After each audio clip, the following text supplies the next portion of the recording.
이것은 방송이 아니라 잡담입니다. 우리나라 시사 문제를 주제로 벌이는 아무 말 대잔치이니 필요하신 분들만 들으세요. 자, 오늘 12월 13일 NSC 시작하겠습니다. 트럼프가 모르는 북한 네, 말리마 시대에 대해서 그 소개를 좀 하는. 그래서 우리가 뭐 네. 이제 새로운 내용을 한번 수요일마다 네. 소개하는 거잖아요. 예. 근데 이번에 말리마라고. 네. 말리마가 뭐예요, 근데? 그러니까 이게 천리마보다 더 빠른 말이죠.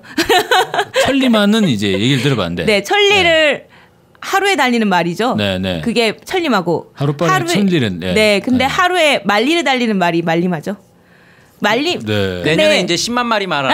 아니요, 엉마리가 엉리마? 엉리마. 엉리마? 엉마리래. 엉리마. 발음이 어렵다. 네. 좋아. 그러면 천리마는 진짜 하룻밤에 천리를 갈 수 천리가 얼마나 되는 거리인 줄 아세요? 심리가 4km거든요. 그렇죠. 그럼 백리는 40km. 천리가 400km거든요. 네. 그럼 400km면은 부산에서 서울까지. 서울에서 부산까지가 좀 400 넘죠. 400 좀 넘는데. 야, 그럼 하루에 서울에서 보면 KTX네? 아니 아니 하룻밤이니까 하루니까 그러면 24시간. 고속버스 그냥 무궁화쯤 되는 거죠. 무궁화. 무궁화 정도 돼. 그게 천리마. 무궁화. 그러고 보니까 확실히 천리마급이 좀 떨어진다. 그렇죠. 무궁화급이라. 무궁화급이네. 네. 그럼 말리면은 4,000km죠. 4,000km. 네, 4,000km를 하룻밤에. 그러면 시속 한 300km 나오면 KTX네? 이게 그래서 이게 비둘기호에서 KTX로 변화했다. 아니 이게 진짜로 좀 의미가 있네. 네. 나름대로 과학적이죠? 계산했을까? 상당히 아니요, 북에서 계산한 것 같은데. 네, 비둘기 무궁화에서 KTX로. 그러니까 봐요, 시속 300km니까 시속 300km로 12시간을 달리게 되면 대략 한 13시간 달리면 네. 4,000km 가잖아요. 예, 맞아요. 말리를 가네. 네. 그럼 말리마 시대는 KTX 시대구만. 네. 근데 KTX가 좀 느린 것 같은데 시속 300km는 아니잖아요. 300 그건 2시간 나오죠. 반은 걸리니까 서울에서 한 270. 그거는 중간중간 쉬니까. 정차가 많아서. 쉬어서 그렇구나. 쉼 없이 달려야지. 계속. 말리마에 여기서 다 끝나버리는 모든 게 KTX가 설명해야 되는데. 네. KTX급을 뭐 만들어 가고 있다 해서 말리마가 지금 북에 이제 되게 이슈예요. 뭔가 1년 내내 말리마만 얘기하고 있어요. 네. 북의 보도에는. 근데 이제 이 말리마 시대를 규정을 했는데 이게 규정을 해놓고 이제 제재가 엄청 심하니까 뭐 아무것도 발전되고 막 변화되는 게 없으면 사실 북 입장에서도 궁색해질 수밖에 없잖아요. 말리마 시대라고 했지만 하는 게 뭔가 더 힘들어졌네. 말리마 시대라는 게 딱 이렇게 선언화된 게 있는 건가요? 네네, 선언이 됐거든요. 그렇구나. 그래서 선언이 됐고 지금 말리마 속도를 창조하자. 뭐 네. 이게 계속 기본적인 북에서 제시하고 있는 방향인데 네. 이제 사실 제재 속에서도 불구하고 뭔가 말리마 시대 뭔가 변화를 만들어내고 있다 이런 게 이제 북에서는 계속 강조하고 있는 부분인데. 그게 사실 어떤 건지 궁금해하시는 분들이 좀 계신 것 같아가지고 네. 그때 트럼프가 모르는 북한 해가지고 경제 파트를 한번 다루긴 했잖아요. 네. 그죠? 그거에 이어가지고 좀 구체적인 사례들을 좀 조사를 해보았습니다. 누가 말리마 시대 궁금해지 근데. 누가 궁금해할까요? 아니 뭐 주변에 있는 여러 사람들이 궁금해하네. 네. 뭐 아무튼 들어봅시다. 말리마. 네, 궁금해한. 네. 궁금하네. 그렇게 얘기하니까 궁금하네. 진짜. 네, 네, 그래요. 제가 뭐 이름 밝힐 순 없고. 네, 그래서 이게 말리마 시대가 도래한 근거로 김정은 국무위원장이 이제 북한 군대와 주민들이 이제 사회주의 건설에서 새로운 조선 속도를 창조했다 이렇게 얘기했습니다. 조선 속도. 새로운 조선 속도. 네. 지금까지 있어보지 못한 빠른 발전 속도다 네. 이렇게 얘기했거든요. 그래서 이게 이제 뭐 이를테면 이런 거예요. 올해 이제 올해가 아니죠. 여명거리 완공은 언제였나요? 올해구나. 자, 올해 여명거리가 완공됐는데 불과 9개월 만에 100여 동에 달하는 건물이 밀집된 거리를 완공을 해서 세계적인 주목받았잖아요. 네. 이런 것들을 이제 새로운 조선 속도라고 하는 거죠. 네. 아니 그러면 화성 14형을 여름에 화성 14형을 쏘고 네. 겨울에 겨울이죠. 뭐 네. 화성 15형을 쏘는 게 네.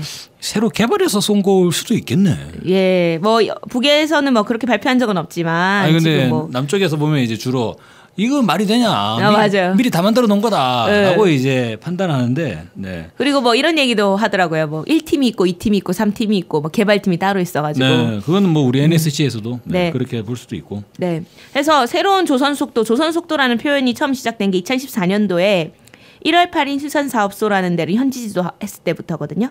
근데 1월 8일 수선사업소가 이름이에요. 1월 8일 수산사업소. 네. 네. 그게 이름인데요. 이게 뭐냐면 전국의 고원이나 양로원의 생선을 전문적으로 보장해 주기 위해서 만들어진 건물이거든요. 건물. 네. 그러니까 수산사업소죠. 네. 일단 뭐 네. 근데 이게 1월 8일 수산사업소가 그냥 뭐 수산사업소라 해가지고 뭐 물고기 배 조금 몇 개 있고 뭐 물고기 저장할 수 있는 저장고 이렇게만 있는 게 아니고 방파제도 만들었고요. 네. 그다음에 배를 댈 수 있는 뭔가 물가의 다리처럼 만들어 놓은 구조물, 그다음 뭐 예를 들어 기둥 뭐 이런 온갖 그런 뭔가 이게 항만 시설들을 다 만들고 거기다가 합숙소, 그러니까 기숙사죠. 네. 기숙사의 휴게실에 살림집, 그러니까 아파트 같은 빌라에다가 그다음에 고깃배들이라고 했으니까 어선들, 냉동 창고까지 싹 다 만들었는데 이거를 만드는데 2개월 만에 완공을 했다는 거죠.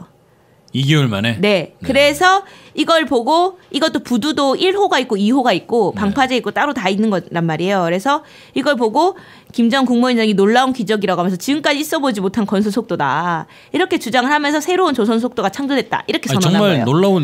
놀라운 어떻게 2달 만에 그걸 다 만들 수 있지? 근데 그게 우리도 보면은 가건물로 한국도 지으면 됩니다. 컨테이너 박스 같은 조립식으로? 네, 조립식으로. 네, 그런 거일 수도 있고 한국 같은 경우도 보면은 막 빌라 솟아오르는 게 엄청 날로 막 엄청 금방금방 솟아오르더라고요. 빌라는 주로 이제 한참 솟아오르다가 갑자기 이제 자금이 끊겨가지고 몇 달 방치했다가 다시 짓고. 이게 건설 속도가 이게 이제 2개월 만에 완공됐다는 게 이제 부두까지 만들었다고 생각하니까 약간 와. 부두는 조립식으로 하기 힘든데. 2달 만에 만들었다는 게 딱 드는 느낌은 부실시공? 부실공사. 왜냐면은 막 날림으로 막 만들면 그렇게 되잖아요. 그러니까 가건물로. 네. 근데 속도하고 반드시 이게 비례하는 거 아니더라고요. 그러니까 속도가 빠르다고 해서 부실공사다라고 얘기하기는 좀 어려운. 워낙에나 이제 한국 사회에서 오래 살다 보니까. 네, 맞아요. 우리 삼풍백화점도 무너지고. 그 예전에 보면 북한에 아파트 하나 붕괴된 적이 있죠. 예. 근데 그거를 제외하고는 그것도 뭐 중국 쪽에서 북한 사람들은 그렇게 얘기한다면서요. 그래요? 중국 쪽에서 뭐 지원받아가지고. 근데 거의 사고나 이런 게 없는 것 같아. 네, 그 이후에는 뭐 딱히 사고가. 교량이 끊어지거나. 네. 대한민국은 뭐 송수대교도 무너지고 삼풍도 무너지고 뭐 다 무너지는데. 다는 아니고. 일부만. 내가 되게 재밌게 봤던 게 뭐냐면은 미국의 펜타곤 건물 있잖아요. 그 어마어마하게 큰 건물이잖아요. 그죠. 완전 크죠. 세계에서 가장 큰 오피스 건물로 꼽히더라고요. 이게 1941년에 지은 거예요. 반년도 안 걸렸어요. 4개월 만에 지었어요. 펜타곤이 더 좋네요. 1월 8일 수산사업소보다 더 빠른 거. 네, 빠른 거. 그러니까 그렇게 지었는데 사실 펜타곤은 그 9.11 테러 당하기 전까지 무너진 적 없잖아요. 그렇네. 그러니까 빨리 짓는다고 항상 부실공사는 아니다. 그렇구나. 그래서 어쨌든 이때 2014년도 탄생한 조선 속도가 이후에 마식령 속도로 이어지게 되거든요. 마식령 속도는 저도 들어봤어요. 네, 그러니까 마식령 속도가 처음 만들어졌는데 그게 2013년이었거든요. 그래서 그거를 10년 거리 공사를 1년 만에 끝났다 이렇게 하면서 마식령 속도를 새로운 사회주의 건설 속도라고 주장을 했는데 이 다음에 이제 1월 8일 수산사업소에서 새로운 조선 속도가 창조됐다 이렇게 선언을 한 거죠. 야, 그럼 원래 같았으면 마식령 스키장을 평창 동계올림픽 할 때 딱 이렇게 남북 공동 개최. 그랬으면 이렇게, 평창 대박 치는 거죠. 이렇게 갔어야 되는데 문재인 정부 이상하게 막 꼬였어. 전체 체력 뭐 충성 이러고 있고 트럼프의 충성 이런 완전히 분위기 꼬여버렸죠. 네, 그리고 이제 제가 좀 몇 개지만 더 좀 좀 주목할 만한 그런 사례들, 새로운 조선 속도의 사례들 몇 개만 말씀을 좀 드릴게요. 그래서 송도원 국제소년단 야영소라는 게 있거든요. 이게 국제소년단 야영소니까 세계적으로도 어린이들이 많이 와요. 그냥 우리로 치면 뭐 어린이 캠프, 청소년 캠프, 그런 수련원 뭐 이런 데인데. 청소년 수련원. 거기 야영소도 6개월 만에 리모델링을 싹 했는데 이 리모델링한 급이 막 보트놀이 호수도 있고 수족관도 있고 그 안에. 와, 그 수족관이 내가 봤는데 직접 가서 본 건 아니고 영상으로 봤는데 거의 그 63빌딩 지하에 있는 그거 뭐죠? 그 아쿠아리움 같은 거. 그거 막 그 어마어마 상어 막 이런 거 돌아다니잖아요. 엄청 큰 거기에 그런 급이더라고요 보니까. 막 가오리 막 집채만한 가오리도 막 헤엄쳐 다니고. 아니 근데 아까 쭉 이제 이야기해 줄 때 순서를 바꿨으면 점점 더 놀라울 텐데 처음에 부두는 2개월 걸렸다가 4개월 걸렸다가 이번에 6개월 걸렸다고 하니까 점점 느려.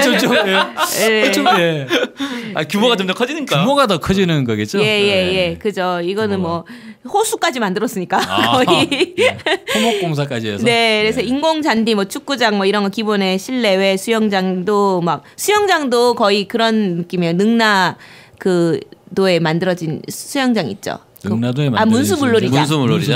문수물놀이장만큼은 네. 아니지만 어쨌든 그런 느낌을 좀 주더라고요. 그거는 저기 평양의 워터파크. 그렇게 했고 그다음에 또 좀 주목할 만한 부분은 5월 1일 경기장이라고 있잖아요.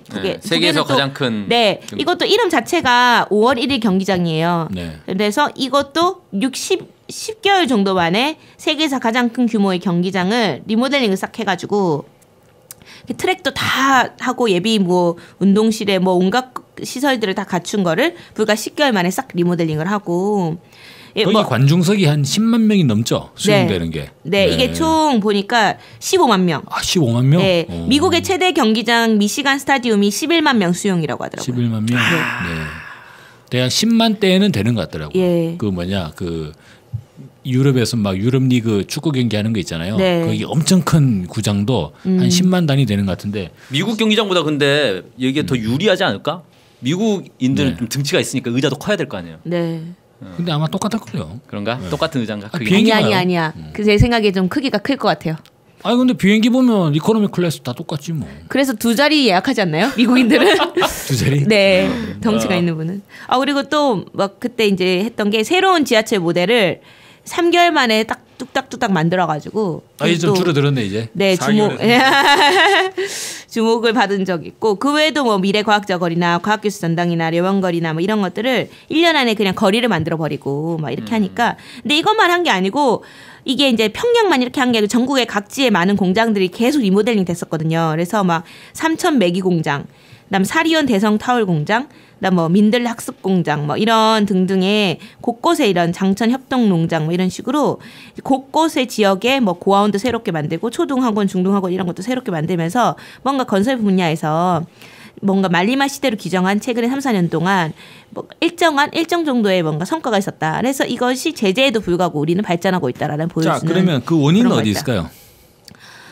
그 원인은 열심히 이렇게 매우 빠른 건설 속도. 네. 이런 이제 경제 건설 속도가 매우 빠르잖아요. 네. 원인.